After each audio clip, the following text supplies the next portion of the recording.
Құрметті түркістандықтар, сіздерді 24 тамыз күні Жетісай ауданының орталығы Жетісай қаласындағы орталық саябақта Жетісай және Мақтаарал аудандарының бірлесіп ұйымдастыруымен өтетін облыстық қауын фестиваліне шақырамыз. Шараның мақсаты ішкі туризмді дамытып, диқандардың өзара тәжірибе алмасуына жағдай жасау, бақша өнімдеріне сұранысты жоғарылату арқылы бағаның тұрақтылығын қамтамасыз ету.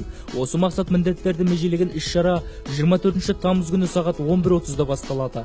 Шараға Жетісай мен Мақтаарал аудандарынан бөлек облысымыздың 8 ауданынан шаруалар өз өнімдерін әкеліп, жұртшылық назарына ұсынатын болады. Фестиваль барысында түрлі спорттық жарыстар мен карвингшілер сайысы, ең үлкен қауын, ең дәмді қарбыз, ең дәмді қауын тағы да басқа номинациялар бойынша жеңімпаздарды бірге анықтайтын боламыз. Әсем ән тыңдап әуезді көңіл күйді, тәттілігі тілі үйрер қауын қарбыздан дәм татамын десеңіздер мәрхабат. 24 тамыз күні Жетісай ауданына асығыңыздар, келіңіздер, көріңіздер.